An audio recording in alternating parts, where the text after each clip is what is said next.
Começar a gravar aqui. Pronto, vamos lá. Eu tinha, viu, Márcio, tinha comentado na vez passada de que esse texto, pelo menos como eu entendi, eu considero que ele é um clássico, né? Que vários outros textos, inclusive que nós já lemos aqui, se referem a ele. Mas que, não que ele não seja bom, é um bom texto que coloca uma série de questões. Mas que eu estava considerando que muitas das questões que ela coloca aqui, que a Aran coloca, a gente já tinha comentado, discutido um pouco e tal. Mas aí você disse que tinha aí algumas questões que você queria colocar. Você quer começar por elas ou a gente vai seguindo o texto? Como é que você prefere? Na verdade, assim, tem uma questão que me preocupou, assim, né, que eu acho que nunca é demais voltar a ela, que é essa identificação, vamos dizer assim, né, entre transexualidade e psicose, que eu não consigo entender de onde que veio isso, né, assim, de onde é que veio essa ideia, né, de articular essas duas coisas. E não ficou claro para mim no texto, embora ela discute, mas a aproximação, para mim, continuou presente assim, né, no texto. Ela desfaz um pouco isso, mas não explica de onde que veio, né? Qual é a origem mesmo dessa ideia, né, de articular essas duas problemáticas, porque honestamente eu não consigo entender, assim, não entra, né? O que é homossexualidade, transexualidade, né? Enfim, que são, da minha maneira de ver, escolhas objetais, neuróticas, né? Como é que se pode considerar que isso seja uma psicose? Não, porque veja bem, eu acho que a grande diferença, quem é que levantou a mão aqui? É Clarice? Quer falar, Clarice? Diga aí. Professor, desculpa, foi sem querer que eu apertei aqui no celular. Sem querer, desculpa. Tá bom. Veja bem, Márcio, eu acho que tem uma diferença vamos dizer assim, de localização da problemática entre a homossexualidade e a transexualidade, tá? Porque, como você disse, a gente já viu aqui nos textos anteriores, a homossexualidade, aí sim você pode considerar como sendo uma questão que se apresenta no que diz respeito à escolha de objeto e à posição desejante do sujeito. A transexualidade, e aí sim, aí tem uma questão delicada, porque nós encontramos... Não, deixa eu concluir o raciocínio. A transexualidade, me parece que ela se situa numa problemática que é da ordem da sexuação, né? Quer dizer, por exemplo, o homossexual não tem questão com a sexuação, né? O homossexual não é um homem que quer ser mulher ou uma mulher que quer ser homem. Você pode até supor que na fantasmática, não só na fantasmática homossexual, mas também na fantasmática heterossexual, as fantasmáticas bissexuais, isso se apresenta de que forma? Da maneira de que você pode até ter um homem que quer gozar como uma mulher, como ele supõe que uma mulher goza, vamos dizer assim, né? Porque como é que uma mulher goza, na verdade, você nunca sabe. Ou uma mulher que quer gozar falicamente como um homem goza. Aí isso é uma coisa que não tem nada a ver necessariamente com a homossexualidade, né? Porque isso também é uma questão, porque se você considera os dois polos do fantasma, sujeito e objeto, e esses polos não são externos, esse termo não é bom, né, porque não é uma questão de interno e externo, mas se você considera que esses polos eles fazem parte da ficção do sujeito, ficção com X, como diz Lacan, né, como escreve Lacan, algo que fixa uma posição do sujeito, mas, de todo modo, existe uma alternância nos polos fantasmáticos. Talvez isso seja o mais próximo do que o Freud chamava de bissexualidade, que, como eu disse, quer dizer, existe um gozo fálico ativo e existe um gozo objetal. Isso está na fórmula do fantasma, no matema do fantasma, para todo mundo. Se é uma predominância de um ou de outro, aí é uma questão para cada um, tá? Então, veja bem, a questão que se apresenta para a transexualidade, que eu acho que foi isso que causou a confusão, é que em alguns casos de psicose, você vai encontrar exatamente isso que o Lacan chamava de empuxo à mulher. O que é que é? Porque aí é um problema no campo da sexuação, não é uma questão de escolha de objeto. Veja bem, estou falando das psicoses, não estou falando da transexualidade, tá? Estou falando das psicoses, porque, dizendo de uma maneira mais cuidadosa, para vocês entenderem o que eu estou dizendo, que é, alguns psicóticos resolvem alguma questão da sua sexuação se sexuando no campo feminino. É isso que Lacan chamava de empuxo à mulher. O exemplo mais ilustre é o Schreber. Por que que o psicótico se tem uma empuxo à mulher ou uma tendência, vamos dizer assim, a se sexuar no campo feminino ou como uma mulher? Porque lembrem-se que na psicose nós temos tanto a foraclusão do nome do pai como, ou melhor dizendo, corresponde à foraclusão do nome do pai, corresponde uma elisão do falo. A inscrição fálica na psicose está comprometida, se não ausente. Então, em alguns casos, como é o caso do Schreber, em alguns casos de paranoia, há, mesmo que de uma forma delirante, como foi no caso do Schreber, uma sexuação ao feminino, ou no feminino. Curiosamente, nunca é uma sexuação no fálico, exatamente porque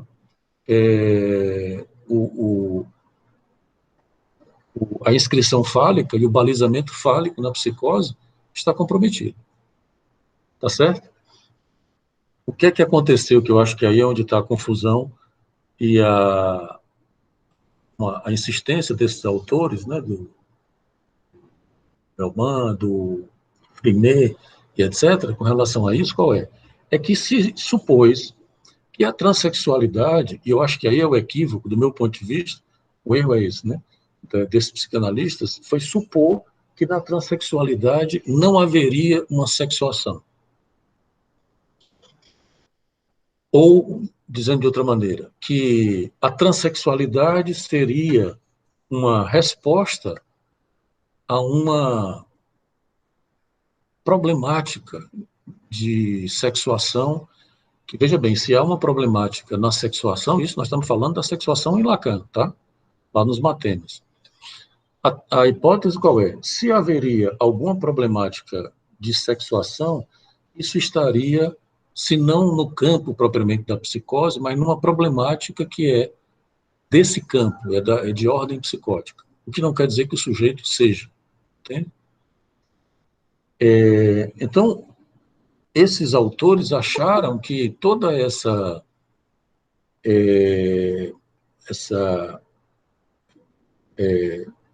como é que eu diria, mais do que uma tendência, né? Essa tentativa do transexual de se sexuar, enfim, né?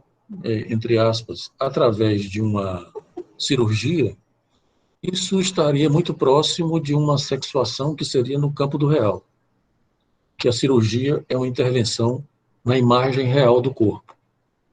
Né? Então, isso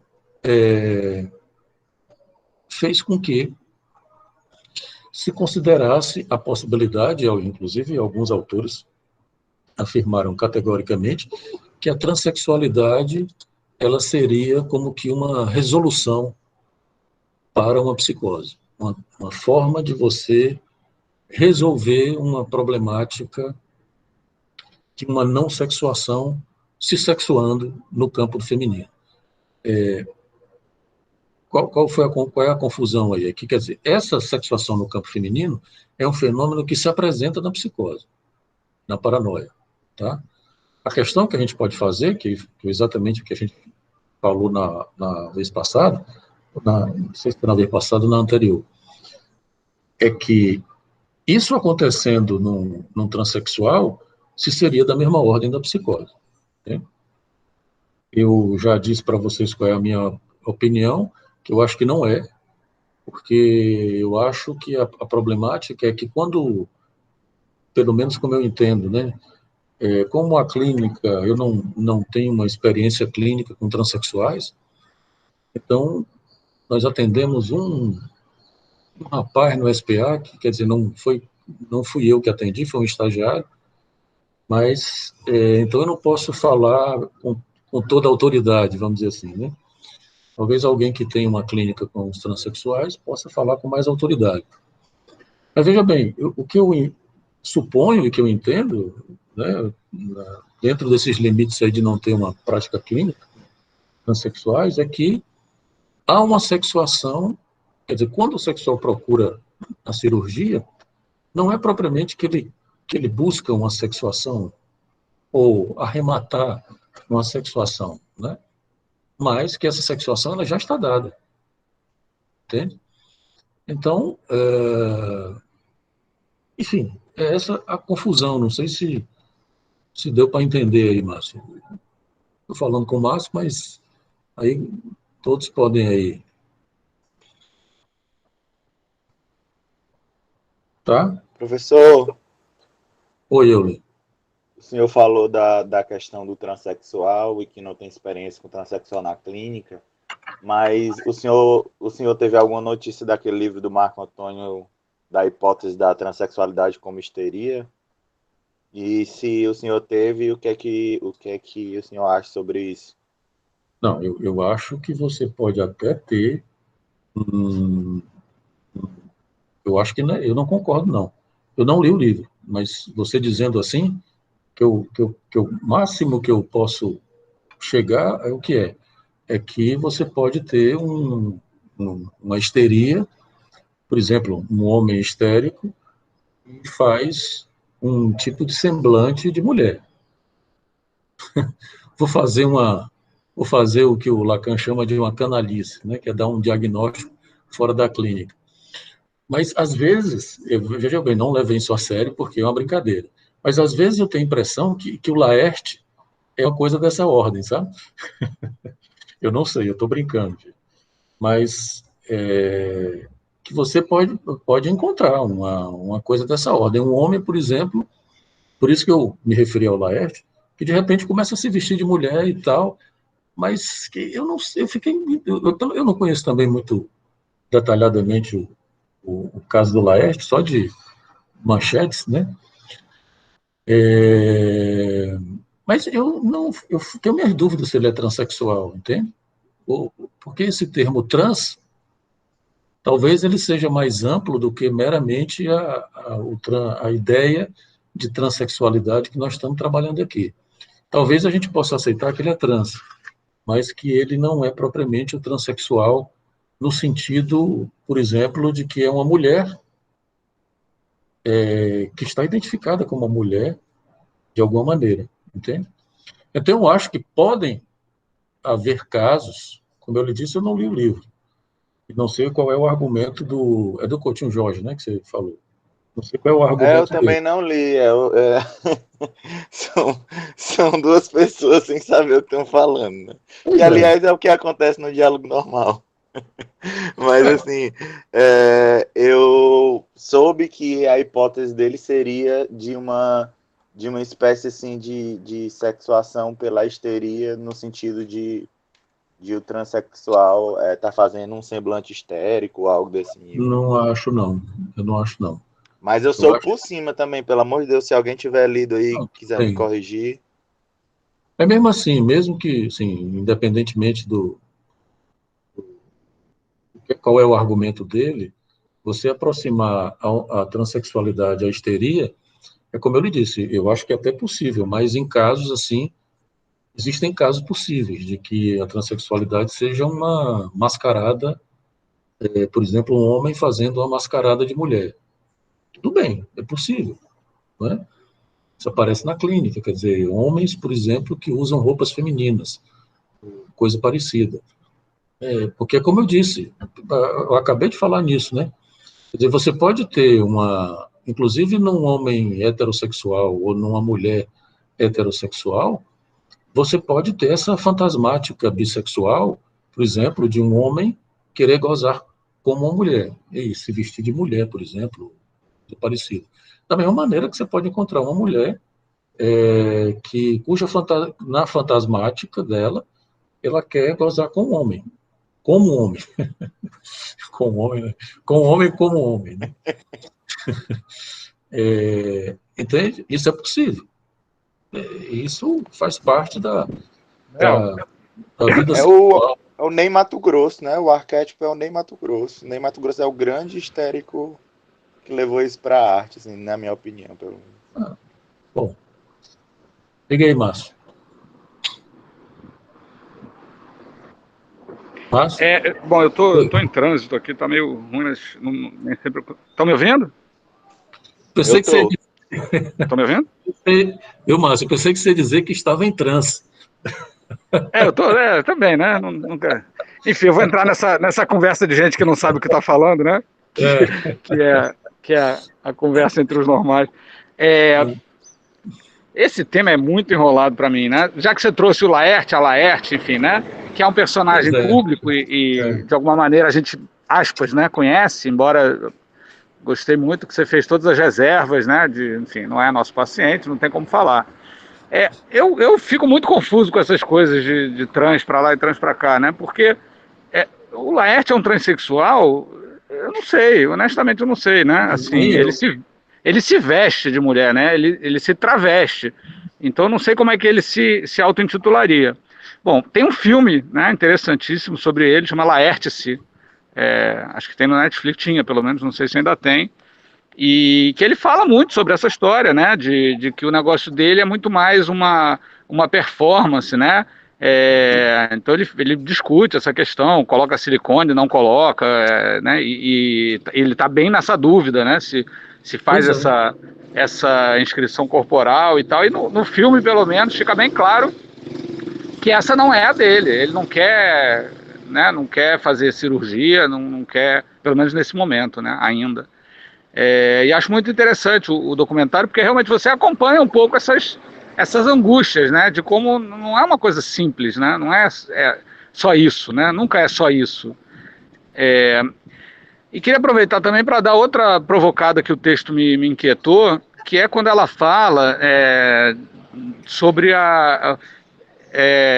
os psicanalistas, não sei se ela fala os psicanalistas, ou enfim, né, a psicanálise, mas é como se fosse assim, o psicanalista que teria restrições a esta cirurgia, né?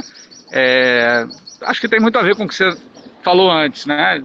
Sim. E me pergunto se psicanalista tem que ter restrição a alguma coisa, né? Se é lugar do psicanalista julgar, avaliar, enfim, tem um pouco a ver com a discussão que a gente estava tendo na outra semana, né? Sobre os discursos de poder, né? O poder psi, né?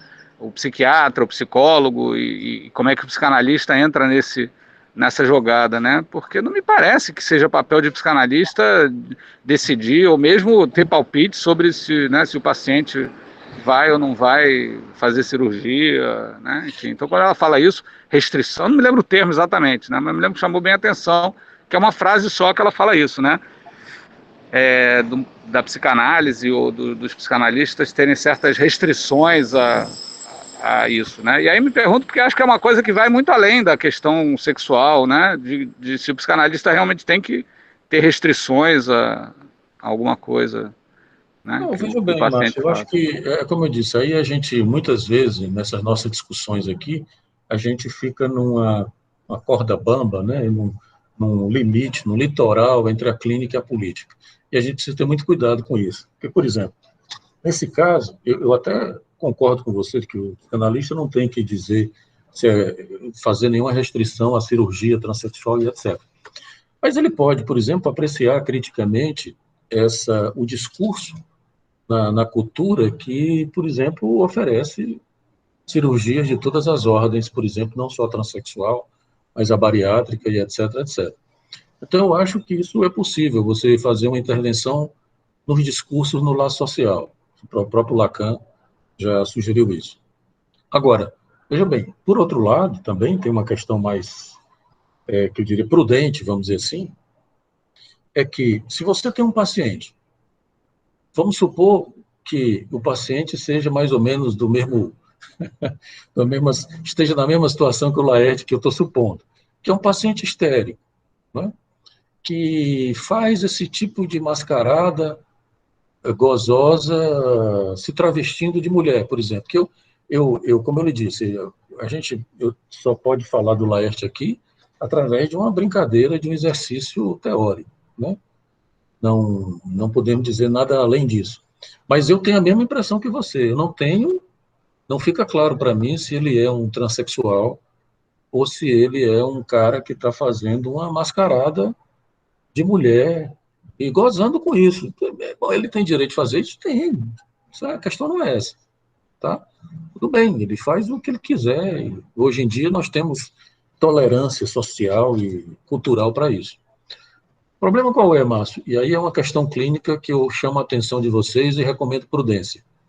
Se você tem um paciente mais ou menos nessa situação, e ele pensa em fazer a cirurgia de transgenitalização, é preciso ter muito cuidado e muita prudência.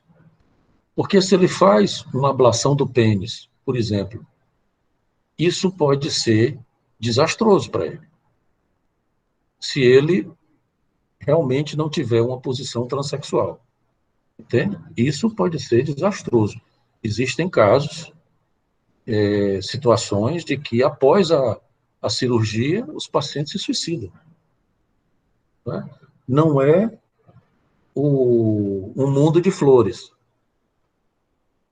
Quer dizer, pode ser, porque imagine, você para um sujeito, porque eu não estou dizendo heterossexual, eu estou dizendo um sujeito sexuado numa posição fálica, vamos dizer, um sujeito homem, né? Sexuado numa posição fálica, cujo pênis tem uma função fálica importantíssima, como é, por exemplo, no caso dos travestis. Os travestis, o pênis tem uma função fálica importante e tal, e ele está ali para ser uma mulher com pênis. Não é? Se você corta o pênis desse sujeito, faz uma ablação do pênis, isso pode ser desastroso. Pode ser que não, mas clinicamente você tem que ter cuidado. Não é porque o cara diz, eu sou trans e quero fazer, se ele estiver em análise, né? Se ele estiver na clínica, se ele está em análise e ele diz, eu sou trans e vou fazer a cirurgia, é preciso, não por acaso, existe essa equipe aí e tal, e que tem a ver com essa relação de poder que o discurso médico tem, tudo bem. Mas também tem esse cuidado que é preciso ter, porque, por outro lado também, e essa é a questão que é preciso interrogar os estudos de gênero, os sujeitos também eles são atravessados pelo discurso na cultura. Então, quer dizer, hoje em dia, é muito mais fácil o sujeito dizer eu sou transexual, ou eu sou homossexual e tal. Isso tem a ver com uma liberalização do discurso na cultura? Tem, mas é preciso ter cuidado com isso. É a questão do desejo do outro, né? De alguma forma, de certa forma, das instituições e tal. Tomando o outro aí como cultura em geral, que eu estou falando. É porque, inclusive, no texto anterior, né? Agora eu não sei se é nesse ou no anterior, os autores dizem isso, quer dizer, tem uma certa perspectiva nesses discursos que é o quê? Que é destruir qualquer ideia de gênero. Não é? Quer dizer, de que não haveria nenhum gênero. Então, quer dizer, você também não poderia escolher ser homem ou ser mulher. Porque, inclusive, esse rapaz que a gente atendeu no SPA, esse rapaz, desculpa, essa mulher trans, né? Porque ele ainda não tinha feito a cirurgia. Então, a gente realmente se embanana. Quando a gente apresentou o caso dela, rolou uma discussão nesse sentido, de que é por isso que a psicanálise não é filosofia nem política. Porque na plateia, o papo era esse, que era exatamente, eu suponho, não sei quem eram as pessoas, não me lembro, faz tempo também isso, mas pelo discurso, eu supunha que era alguém que estava aí, um militante dos estudos de gênero. Então, essa pessoa dizia assim, na discussão, né, do caso, mas é porque ele precisa ser livre, ir para onde ela quiser e tal. Aí eu olhei e disse, não, mas não é assim. Ela não está querendo ir para onde quiser, ela está querendo ser uma mulher. Entende? Quer dizer, é como se o cara estivesse sugerindo que seria melhor ela ser queer, né? Sem nenhuma referência, livre, como se isso fosse possível, você ser completamente livre. E eu dizia na discussão, eu dizia isso, não, mas veja, não é isso. Você chega com a concepção de que o melhor é que o sujeito seja livre, e isso não é o que a clínica indica ou demonstra, entende?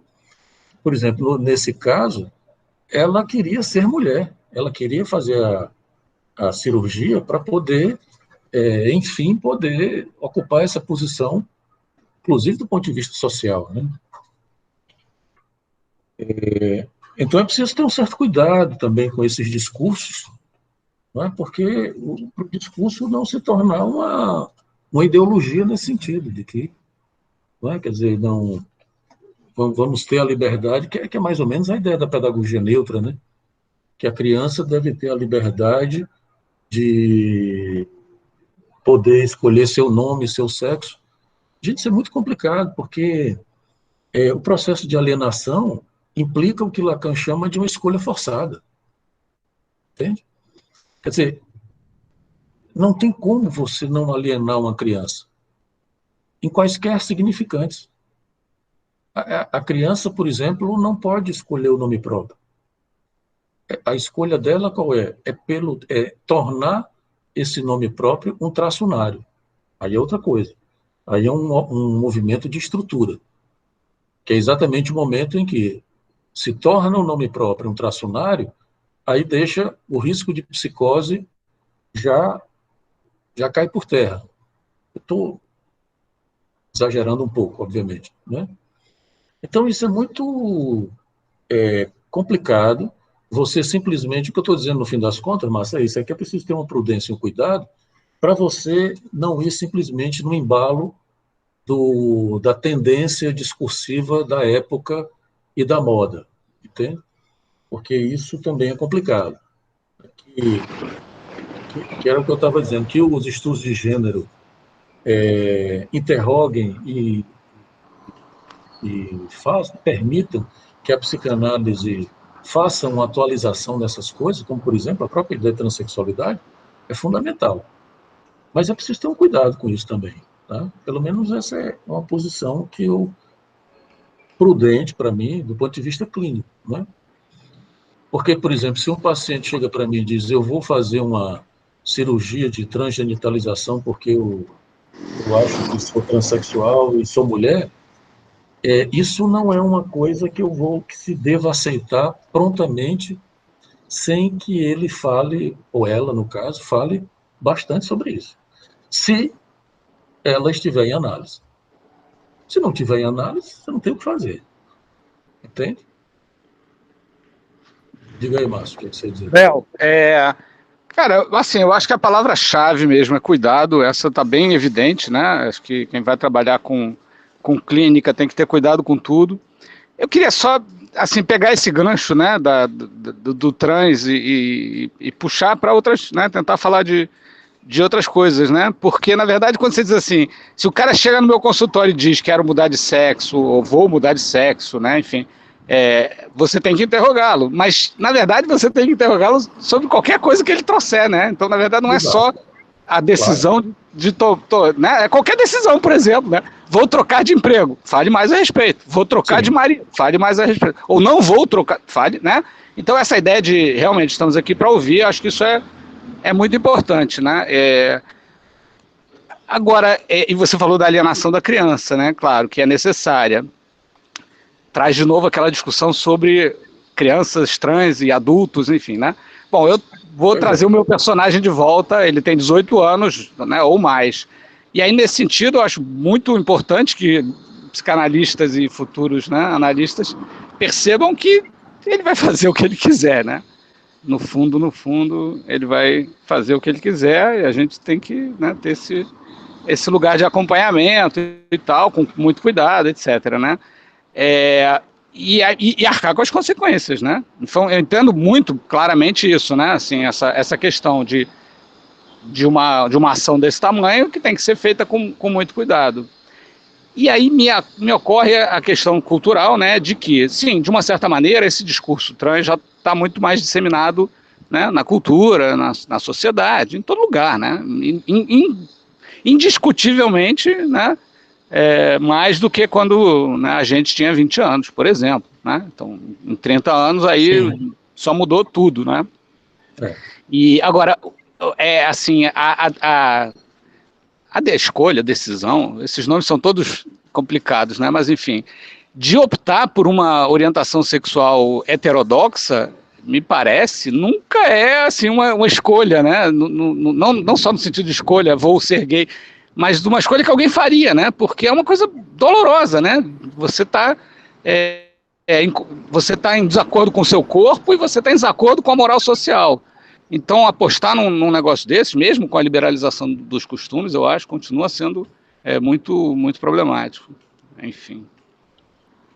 Porque aí a gente está numa questão ética que tanto é clínica como é política, que diz respeito a essa problemática relativa ao gozo. Né? A psicanálise sabe, e clinicamente isso implica numa direção da clínica da psicanálise, de que o gozo não é propriamente liberdade. O gozo, ele também pode ser destruição. Então, e essa é uma questão clínica fundamental, de que nós temos que considerar que o sujeito também ele pode se meter em rascadas. Na verdade, a radicalidade da clínica, ou a crueldade da clínica, demonstra que quem se mete em rascada é o próprio sujeito. É o sujeito que se coloca em determinadas posições que são complicadas para ele mesmo. Né? Então, porque você, trazendo, vamos dizer assim, mudando de foco clínico, você poderia trazer essa questão para, entendam, eu não estou comparando, não estou dizendo que é da mesma ordem. Aí veja que o sujeito pode tomar vou fazer esse comparativo perigosamente para que vocês não me entendam equivocadamente, que seria, por exemplo, você ter um paciente que seria adicto e ele decidir assistir a um Despedida em Las Vegas. Se não assistiram, recomendo que assistam, que eu brinco dizendo que é o único filme bom do Nicolas Cage, que inclusive ele ganhou o Oscar, né? Quer dizer, o cara pode decidir, bom, porra, estão me enchendo o saco para eu não beber, eu vou beber até morrer. Ele pode escolher isso? Pode. Entende? Mas se ele vai escolher isso, ele tem que sair da análise. Vamos dizer assim, né? Porque a análise não vai nessa direção, de que eu quero gozar até morrer. Você está entendendo? Quer dizer, o gozo, inclusive, ele tem uma armadilha de oferecer uma possibilidade ontológica que não é verdadeira. Porque, às vezes, o sujeito acha que o gozo dá a ele uma condição de verdade. Imagino que vocês já tiveram os porres de vocês, né? Então, você, quando fica de porre, você fica mais verdadeiro, né? Você fala as coisas e etc. Veja que isso é complicado, porque também não é assim. Não é porque você goza nessa condição que você fica mais verdadeiro. Porque... Eu mentia muito quando estava bêbado. Bom, lembre-se que em psicanálise não existe mentira, né? Porque a mentira, o fantasma está sempre envolvido na mentira, em qualquer fala do sujeito. Não há negação, como diz Freud, no inconsciente. Né? Então, vocês estão entendendo o que é que eu estou querendo dizer? Quer dizer, você não pode achar também que o sujeito, ele quer o bem dele. Não é? Veja, eu não estou falando isso só para os transexuais, não, estou falando para todo mundo. Não é? O sujeito, ele pode até... Porque o sujeito, um sujeito neurótico comum, ele pode se meter em rascadas, não é? Complicar a própria vida, que na verdade é isso que se faz, né? Para isso existe análise. Então, veja bem, é preciso ter muito cuidado com essa escolha pelo gozo. Não por acaso a direção clínica da psicanálise não é propriamente uma escolha pelo gozo. Não é? Tudo bem que aí eu acho que tem uma questão importante, que é uma questão que tem a ver com essa discussão entre psicanálise e gênero, que qual é? Que é a gente pensar até que ponto algumas práticas sexuais, que é aquilo que a gente falava desde o primeiro semestre passado, que a gente começou a estudar essas coisas, né? Aqui quando eu comentei para vocês a questão da sexualidade em Foucault, e a ideia de Foucault, que eu acho que é o que acontece com os estudos de gênero, que acho que é muito interessante e importante, que é você considerar as práticas sexuais como práticas de prazer e não retirar a concepção, que é uma concepção cristã e psicanalítica, de que há uma relação com a verdade e com o desejo do sujeito. Que é isso que o Foucault faz, remetendo aos gregos, né? Os gregos não tinham isso. Os orientais, algumas práticas de ars erótica no mundo oriental também não.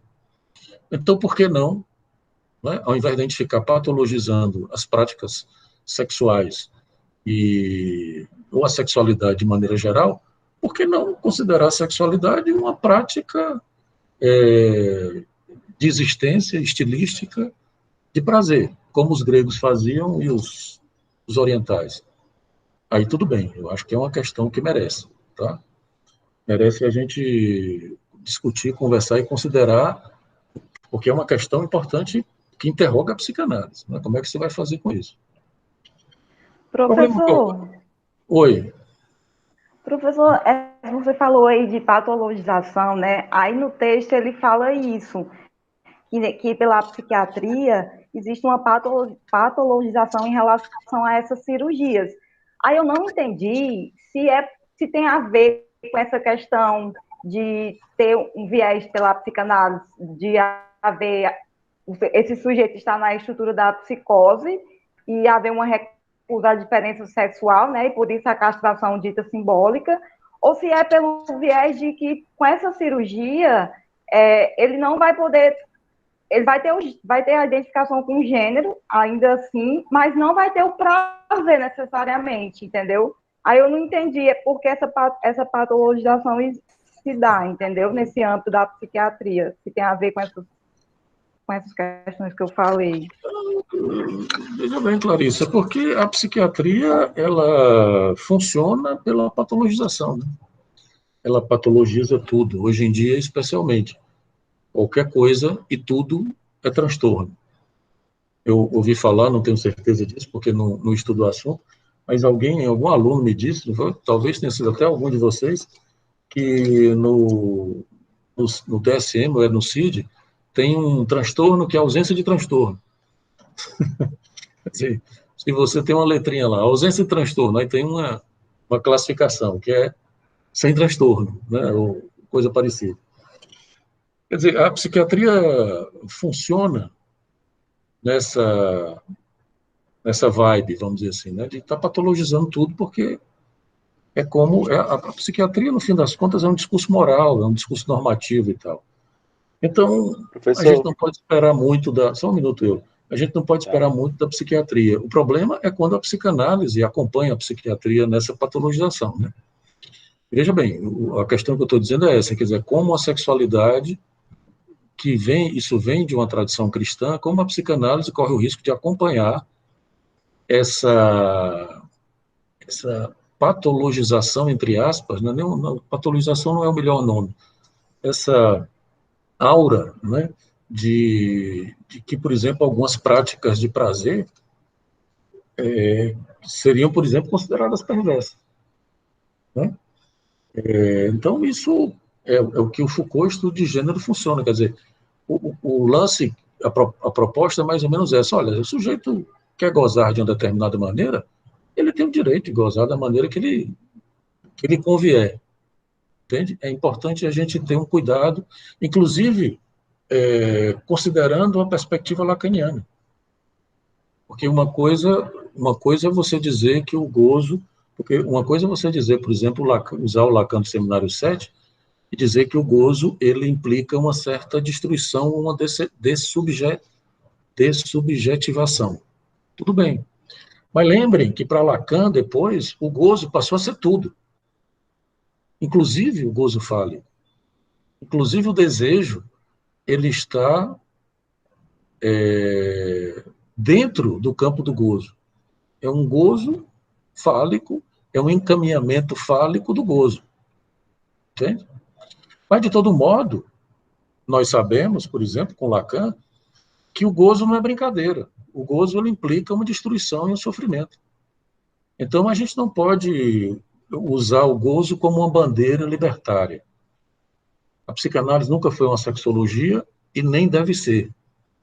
Entende? E acho que os estudos de gênero têm que tomar cuidado com isso, para também não fazer disso uma sexologia libertária, como foi, por exemplo, a sexologia delirante do Reich, de achar que a gente pode fazer revolução pelo sexo.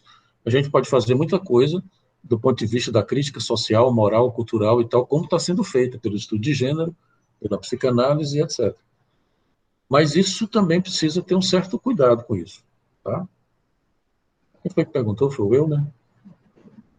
Veio. Foi essa uma questão um pouco teórica em relação a essa coisa da pedagogia neutra, porque eu fiquei pensando assim, sabe? Quando se fala de meu filho pode escolher e tudo mais.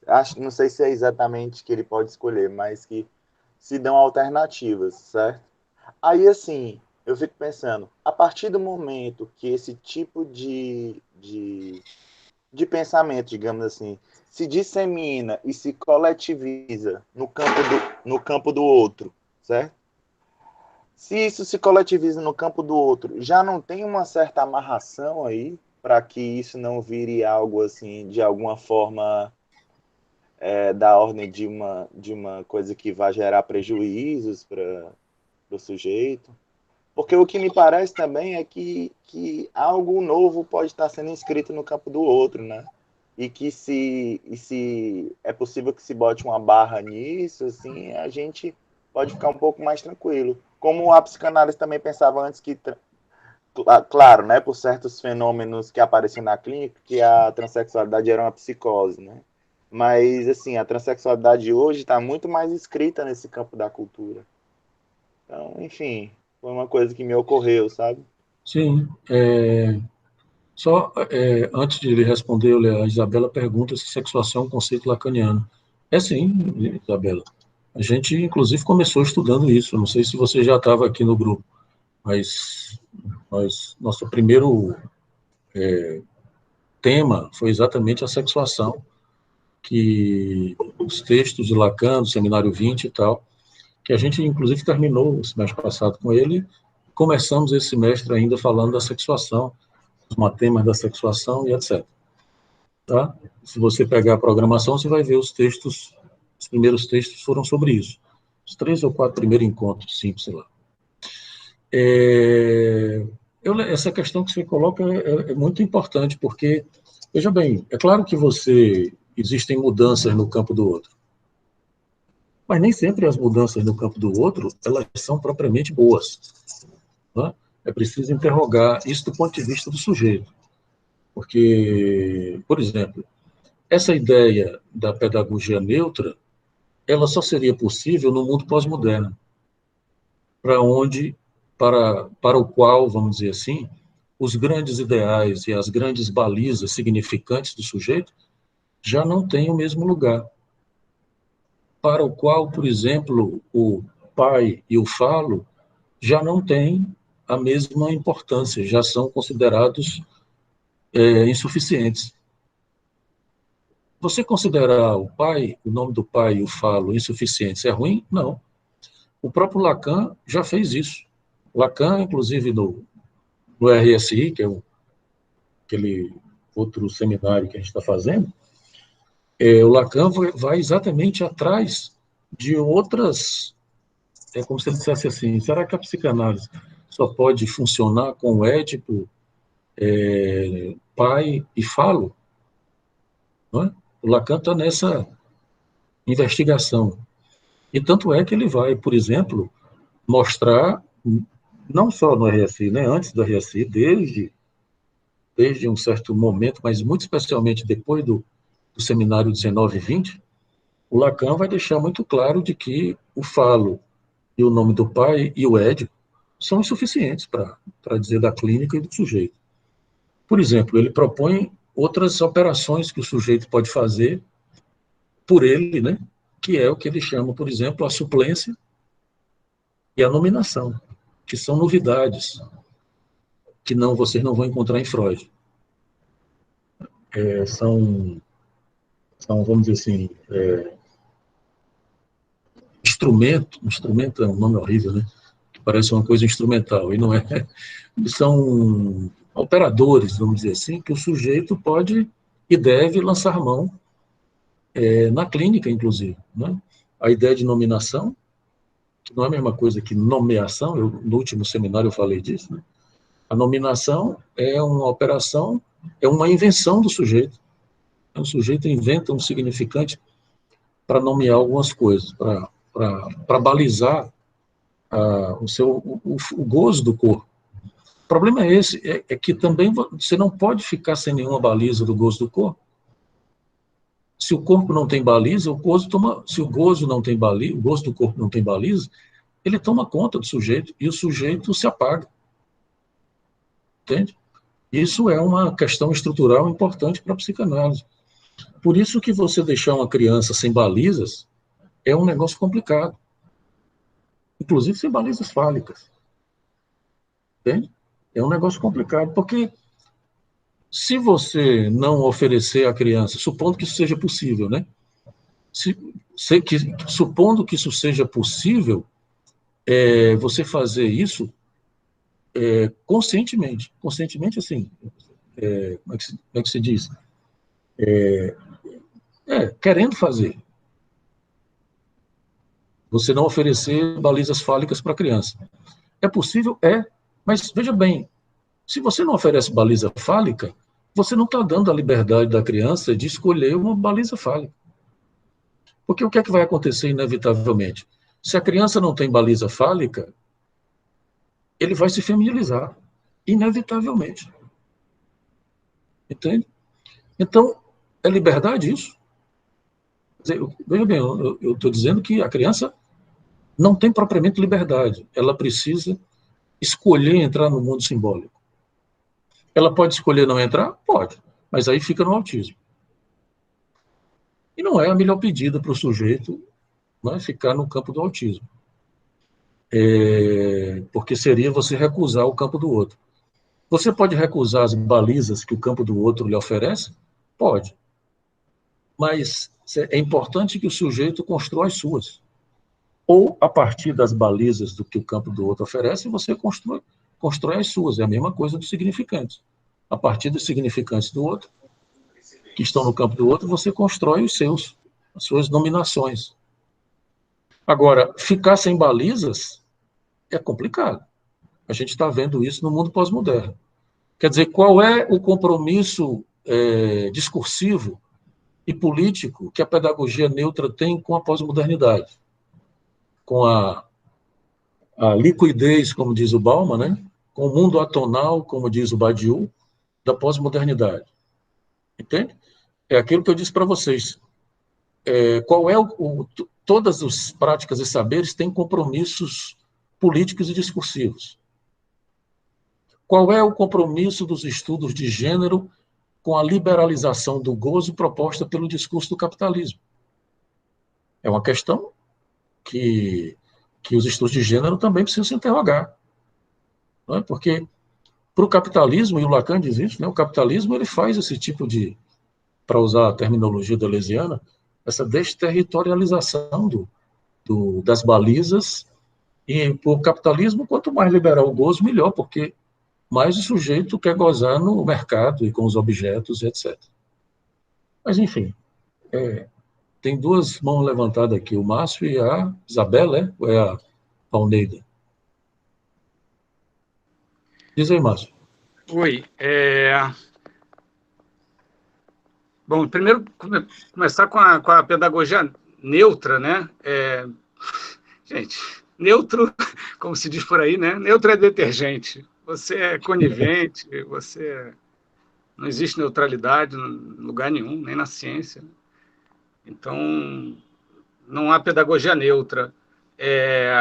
Bom, então baliza fálica neles, né? Essa ideia de que se não houver baliza fálica ele se feminiza é muito interessante. Eu já falei aqui da Badinter, né? Da Elisabeth Badinter, que tem um livro que a gente vai estudar, quem tiver interesse, é XY, sobre discussão sobre identidade masculina. A gente vai começar um grupo de estudo e ela descreve, inclusive, antropológicas, né, experiências antropológicas, né, de como é que enfim, diversas maneiras de trabalhar a sexuação, múltiplas sexualidades e tal, mas todas fálicas de alguma maneira, né? Todas que de alguma maneira. E aí essa ideia de que se a criança não for arrancada literalmente dos braços da mãe, ela vira menina, né? Então ela tem que ser tirada, separada, juntada com os meninos, aí vai brincar, brigar, jogar bola, caçar, etc., né? Vai treinar para virar homem, né? É muito interessante esse tema. Agora, sobre pedagogia, minha dica é ouça as crianças. Isso eu acho um bom conselho, né? Ouvir as crianças, né? Ouvir o que ela tem para dizer. Tem um autor que eu adoro, que é o Jorge La Rosa, um espanhol nietzschiano da pedagogia, que fala isso, né? A gente não ouve as crianças, a gente fala, né? Psicólogo, então, é craque, né? Tá todo mundo, esses discursos todos pedagógicos, ele escreve minuciosamente, né? É tudo que se fala sobre a criança, esse ser sobre o qual não se sabe de nada, né? Nada, não fala a nossa língua e tudo mais. Eu queria fazer só dois comentários. Um sobre o interessantíssimo transtorno da falta de transtorno. Eu gostaria de reivindicar a criação desse transtorno ao Brasil, né? É lá de Itaguaí, Simão Bacamarte é o nome do cara, né? É perfeita a matemática do Machado, né? O transtorno de quem não tem transtorno. Então, tira todo mundo do hospício, e, né, já que ser louco é ser normal, eu que sou normal sou louco, portanto, vou me internar. Para quem não sabe, Alienista, do Machado. Sugiro muito assistir a versão do Guel Arraes e do Jorge Furtado, que tem aí na internet. É sensacional. Muito bom. E a última dica é sobre bebida, né? Você falou do Despedida em Las Vegas. Queria sugerir Druk. É um filme dinamarquês de 2020. Bota o nome aí bota o nome, como é que se escreve aí no chat? D-R-U-K. É bêbado em dinamarquês. Druk. Mais uma rodada que vi ontem. É incrível o filme, realmente importante. Valia um cineclube. Eu pesquisei aqui, eu tinha esquecido o nome em português, né? Botei aqui no Google, e aí aparece como drama, comédia dramática. É uma piada. Quem acha que esse filme é uma comédia dramática está precisando fazer análise. É um filme muito, muito incrível, recomendo.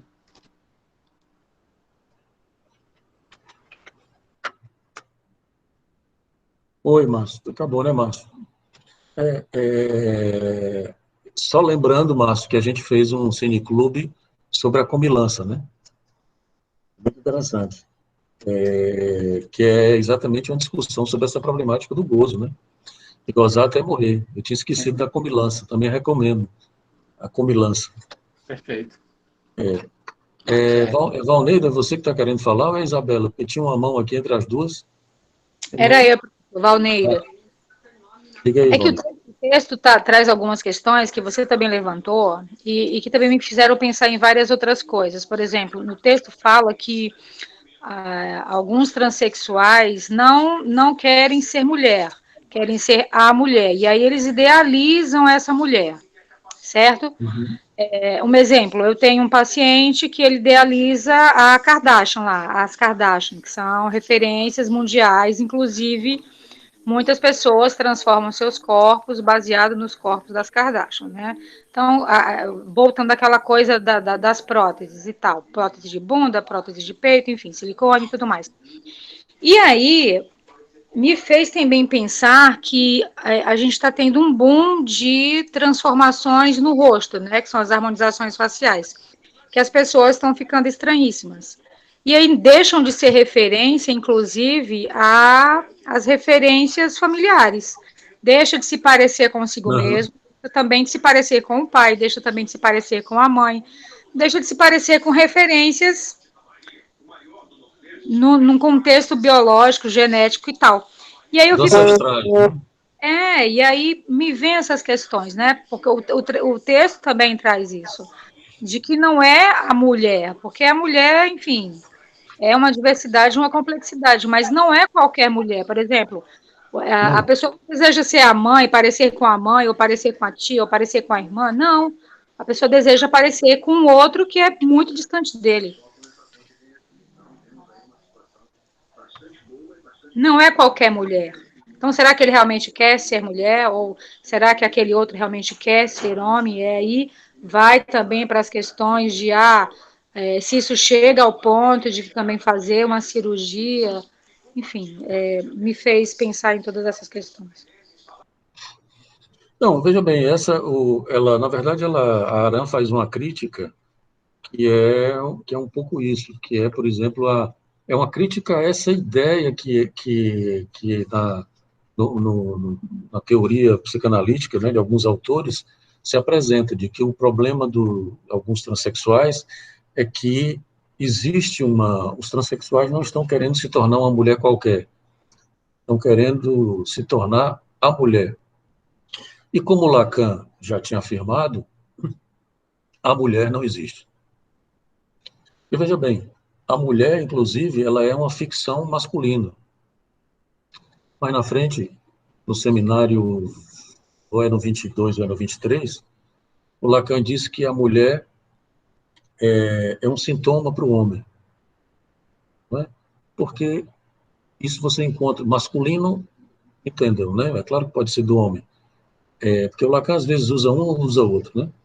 Mas veja bem, alguns homens acreditam que na existência dessa mulher e de que a mulher vai resolver, quando encontrar essa mulher, vai resolver os seus problemas. Não é? Quer dizer, essa suposição, como é muito parecido com a ideia do amor, né? Então, a mulher, ela está numa posição, inclusive por isso que Lacan vai dizer que Deus é uma mulher, né? Ela está numa posição de não existência, tal como aquele outro, não é? De que existe um X lembra dos matemas da sexuação? Existe um X para quem φ de X não conta, que é aquela exceção do pai que está fora do jogo simbólico. Ora, se ele está fora do jogo simbólico, ele existe ao campo simbólico, né? Não, ele existe fora, vamos dizer assim. Né? Mas veja que existência, com o hífenzinho em Lacan, não é a mesma coisa que existência. Então, você poderia até dizer que a mulher, com A maiúsculo, que é isso que Lacan diz, o Lacan não diz as mulheres não existem. Ele diz a mulher não existe. Até porque exatamente a identificação feminina, ela é plural. Essa é a diferença e aberta, né? Lembre-se que o conjunto na sexuação, você tem um conjunto fechado, que é o conjunto fálico masculino, e tem um conjunto aberto, que é o conjunto feminino. Não é universal. E essa é a diferença, quer dizer, a identificação masculina, ela é balizada por dois significantes cruciais, que é o nome do pai e o falo. Que é exatamente quem estava falando, a identificação fálica e tal, e tal, e tal. A identificação masculina não se baliza pelo falo. Lembre-se que ela não... Ou melhor, a identificação feminina não se baliza pelo falo. Lembre-se que ela é não toda fálica. Não é? Então, se não tem... E eu até lembrei para vocês, na época que a gente estava estudando isso, que esse foi o grande erro de Freud. Que o Freud queria encontrar uma baliza, um significante, que fosse o equivalente do falo no campo feminino. E esse foi o erro dele, por isso que ele não foi adiante. O Lacan só foi adiante quando o Lacan desistiu de encontrar no campo feminino um balizador equivalente ao falo no campo feminino. E aí o Lacan assumiu a impossibilidade. Disse, não adianta procurar porque não existe. Não é? Esse balizador, porque a identificação feminina é aberta. E por isso que a identificação feminina usa uma diversidade de significantes. A diversidade, ela é feminina. Quer dizer, enquanto nós temos uma identificação fechada em torno do falo, é claro, você pode dizer, mas a identificação fálica também não é fechada porque ela é insuficiente. Veja bem, ela é insuficiente, mas não é fechada. Ela é consistente, mas insuficiente. Porque ter identificação fálica também não é suficiente para o homem se dizer homem, por exemplo, né? Serve, mas também não diz tudo. Entende? Aliás, eu não sei nem por que eu estou falando nisso. Eu comecei a pergunta que a Valneida fez, né? Mas eu fui por uma via aqui que eu não me esqueci qual era o começo. Sim, é sobre essa história da mulher, né? Quer dizer, só para fechar aqui, a mulher não existe exatamente por causa disso, de que não tem um referencial, uma baliza, né, central, ou aonde você quiser, como tem no campo fálico. Agora, você poderia imaginar que na fantasmática masculina haveria essa mulher, né? Como um sintoma, por exemplo. Entende? E aí a questão que ela está criticando é que alguns psicanalistas colocam as coisas nesses termos, e que o transexual gostaria de ser a mulher. Né? Isso pode ser um equívoco, né? Por exemplo, nessas entrevistas clínicas, o transexual pode acreditar, por exemplo, de que que os seus problemas acabaram, né? Quando ele fizer a cirurgia e seus problemas acabaram, como diz a turma do Cacete Planeta, né? E não acabaram porra nenhuma, porque se você se torna uma mulher, aí você abre uma série de problemas, né? Não Léo, tão simples, né? que mulher não gostaria de ser a mulher, né? Pois é, não, isso está na Que homem não fantasmática. gostaria de ser o homem, só que não vai rolar. Não, isso aparece também na fantasmática das mulheres, né? Mas é muito mais essa fantasmática de responder ao desejo masculino da mulher ser aquela gostosona, né? Aquela, né? Tem sempre uma mulher que está nesse lugar, né? Gisele Bündchen. E o problema é que tanto dos homens como das mulheres, porque isso é uma fantasia sexual, né? Tanto dos homens como as mulheres não entendem a sutileza do desejo, de que o desejo não vai por aí, necessariamente. Não é a imagem. Lembrem que o que Lacan descobriu é que o que causa o desejo não é a imagem, é o que falta à imagem. É menos fio. É a falta da imagem que é sustentada pelo objeto A. Entende? Então, é por isso que o imaginário se equivoca. Nas redes sociais, essas coisas todas que a gente vê, mas também na fantasmática sexual, né? Fálica, né? Porque toda sexual é fálica, né? Tanto de homens como de mulheres. Né? Alguém levantou a mão aqui, o que foi? Mesmo que encontre essa mulher, isso não é garantia de que é exatamente isso que ele quer. De repente Não é. Isso. Exatamente. Que não foi, não era o que eu imaginava, não era o que eu queria, não foi suficiente, enfim. Não é certo, e essa é a crítica que a Aran faz, com a qual eu concordo, não é certo que todo transexual quer se tornar a mulher. Entende? Não é certo. Isso pode ser um equívoco, não é? Mas não é necessariamente isso. Aí é onde entra a questão que você teria que ver caso a caso. Né? Para voltar àquela discussão com o Márcio, né? Se o transexual é seu analisante, isso é uma questão importante para ser colocada, de que a mulher não existe. Por exemplo, né? Na clínica. Enfim. Diga aí, Larissa.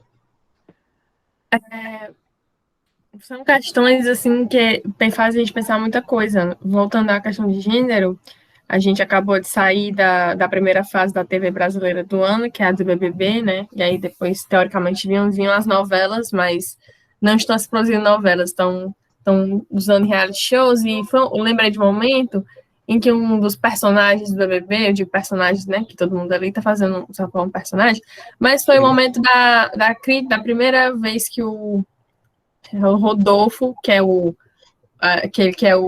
semblante, sei lá, a persona bolsominion do BBB, né? Fez a crítica ao Fiuk que tá usando saia. E muitas pessoas já haviam ridicularizado o rapaz por usar saia, e veja bem, o Fiuk, ele não é só um homem, ele, de certa forma, é o homem, porque o Fiuk, ele é o homem branco, bonito, que usa roupa estilo americanizada. O Fiuk é o galã de novela da Malhação, né? Eu sei que meu pai acha ele a coisa mais horrorosa da face da Terra, mas o Fiuk, ele é o galã de novela da Malhação, sinto muito. Então, assim, o Fiuk usar saia... Eu ouvi dizer que ele sofre muito por causa disso, é verdade, Larissa? Eu não sei. Dizem que ele sofre porque ele não consegue nenhum personagem fora do estereotipo. Ele diz que cansou de atuar porque sempre ficava no estereotipo de galã de uma forma ou de outra, enfim. Problemas de quem é filho do Fábio Júnior. Problemas de quem é filho do Fábio Júnior. White people's problems. Problema de gente branca. Ou vida difícil, essa vida de ser bonito, né? Cansa tanto. Mas eu achei assim, foi ótimo, porque o pessoal ficou, olha, o Fiuk, ele não tem problema em usar saia, ele vê um estilo nisso, ele vê como, isso é uma masculinidade desconstruída. Masculinidade desconstruída é o cara, desculpa o nome, porque eu tava vendo uma série de escoceses, e, gente, eu passei várias horas, uma série maravilhosa, Outlander, um romance, enfim. Os caras usando saia, o homem usa saia há muito tempo. Essa história de que tem uma performance escrita em pedra, esculturada em pedra, padrão de feminilidade, de masculinidade, isso é uma grande mentira, isso é uma falácia. Isso simplesmente não existe. E dizer que ele era um homem, ele pode dizer que ele é um homem desconstruído por ele não se sentir atacado quando o Gil do Vigor vinha fazer uma brincadeira homossexual com ele, e ele não se sentia atacado, que para mim não é ser um homem desconstruído, é ser um homem com saúde mental. Ao contrário do Rodolfo, que no começo, sempre que o Gil chegava perto dele, Rodolfo se retirava, foi uma coisa muito clara, né? Tava ali para todo mundo ver. E se sentir atacado pelo gênero do outro. Por isso que eu falei que quando não adianta acabar com o gênero vai piorar. Porque as pessoas inventam gênero. Tem uma hora que vira bagunça. O discurso queer no Twitter. Já ouvi falar do tal gênero fofo, que é se vestir com estética, abre a fiscal aí. Gente, tanta coisa. Você vai na internet, é tanta coisa. Eu acho que gênero fofo é legal, né, Larissa? O gênero fofo, eu fiquei, gente, como assim? Gênero fofo. Mas mas essa aqui que eu ouvi, eu achei interessante, porque essa fala de um lugar de vulnerabilidade e de um lugar de ameaça, que é super hétero. O super hétero é um homem hétero que não ficaria com a mulher trans. Porque o que é mulher para esse homem requer toda uma paramentação biológica, e mesmo que a mulher tenha feito a cirurgia de transição, para esse homem super hétero, uma mulher trans jamais se qualificaria. Mas a questão é, ele sente atração. Até o belo dia que ele descobrir que ela tem um pênis ou que teve o pênis, muita atração pode rolar antes disso. O que faz o homem se atrair por uma mulher não é ele supor o que há debaixo de lá. Isso é uma coisa que é descoberta depois. E eu vejo muito que essa questão da trans, o que deixa as pessoas confusas, e é difícil a gente entender, é porque sempre que se fala de gênero, as pessoas se sentem muito atacadas. Eu acho que o problema não é o gênero. Se as pessoas entenderem que alguém tem um gênero desconstruído ou um gênero de uma maneira diferente, um gênero transgressor, um gênero trans, um gênero fluido, não ataca o seu gênero. As pessoas se sentem muito atacadas. Isso é o que me impede de entender toda a situação, o que me traz muita dificuldade para entender. Por que as pessoas se sentem tão atacadas com o gosto do outro, com a forma do outro de sentir prazer, de se expressar? E eu não sei se vocês tiveram a oportunidade, mas alguns anos atrás veio um ativista trans dar uma palestra no Mundo Unifor, e ele era um rapaz trans, fez a cirurgia de transição e tudo, e falou da dificuldade que era encontrar psicólogos que se disponibilizassem a ajudar a fazer o laudo de atestado de sanidade mental para fazer a cirurgia pelo SUS que precisa. O SUS exige, né? A cirurgia existe pelo SUS, e aí é o papel da psicologia. E ele falou que ele teve que entrar num processo para uma psicóloga de Recife, que tinha uma qualificação aí, não sei qualificação, fazer para ele, que era a única maneira dele ter cirurgia. E, assim, parece que tem uma omissão, né, da psicologia como um todo, e da psicanálise também, que faz parte da psicologia, em tratar isso. E isso me preocupa, porque Ou semana passada, por que eu tô falando tanto? Semana passada, a minha amiga, que também é uma colega, vai ser uma futura colega da gente, ficou preocupadíssima com o primo dela, que chegou e disse, eu acho que sou trans. E desabafou horas para ela. Mas quando ela foi escutar, como prima, o desabafo, ela viu que era um discurso que não era dele. Como ela chegou para mim para explicar, Larissa, parece que ele leu em algum lugar no Google como é que pessoas trans se relatam trans para alguém e repetiu. Ele falou que nunca se masturbou, que eu sei muito bem que é mentira, porque eu sou mais velha que ele, eu cuidei dele na pré-adolescência dele, eu sei que ele se masturbou, eu sei muito bem que é mentira, mas ele disse que não gosta do pênis dele, que não se identifica, que isso, que aquilo, mas esse é um discurso que eu já ouvi tal e qual pronto na internet, não é algo dele falando, eu não entendi porque que do nada ele chegou para falar isso para mim, e ela ficou preocupada, né, porque tem toda a questão dele sair do armário, da família tá furiosa, e uma questão que eu acho que nem é dele, né, são questões que a gente tem que estar olhando, porque se a gente bota um padrão de trans e diz só esse trans vai receber a cirurgia pelo SUS, só esse trans é o verdadeiro trans, o trans tem que estar no DSM como a psicose, a gente coloca todas as pessoas que estão confusas, desesperadas por uma identidade, para pegar qualquer identidade de transexual na prateleira que encontre no Google. Isso é perigoso. Era isso que eu estava dizendo aqui, né, de que o risco, por exemplo, desse discurso se tornar um discurso de massa. Por mais que a gente possa criticar, por exemplo, a posição do Zizek, o Zizek chama atenção para isso, de que, de alguma maneira, essa ideia de uma certa inconsistência das identificações e etc., e a valorização da diversidade e tal, os Zizek diz isso, olha, isso já se tornou ideologia dominante. As empresas já estão respondendo a isso, já colocam funcionários trans e tal, é parecido com a história as exigências, né, de saúde e tal. Isso corre o risco de se tornar uma ideologia dominante. E aí o sujeito, por exemplo, não estou dizendo que é o caso do primo da Larissa, por exemplo, mas o sujeito diante de uma fenda ontológica que todo mundo tem, né? Porque essa é a questão. Nós estamos entre o 1 e o A. Por que a psicanálise não é binária? Porque a psicanálise não opõe o 1 ao 2. Não é o homem e a mulher. A psicanálise opõe o 1 ao A. A identificação unificada, que era o que eu falava há pouco, e ao buraco que essa identificação tem. Então, todos nós corremos o risco de forçar a barra numa identificação imaginária. Por que o superhétero se incomoda com o gênero trans? Porque o superhétero, ele precisa repudiar o trans para poder manter a sua super heterossexualidade, entende? Porque não existe super heterossexualidade. O ele precisa lidar com o A, com o buraco. Você está entendendo? Quer dizer, a repulsa à homossexualidade, na verdade, ao feminino, a diferença que o gozo do outro opera, é uma tentativa de você manter uma unidade dessa identificação unificada, entende? E você pode encontrar identificações prêt-à-porter na internet, como você encontra diagnóstico. E esse é o perigo, entende? Quer dizer, que ser transexual é isso, isso, isso, isso. Isso virá uma militância e uma valorização disso como se fosse uma nova identidade. Isso é complicado, e aí é onde eu acho que a clínica tem o que dizer e a criticar o discurso político. É preciso que essa questão seja para cada um.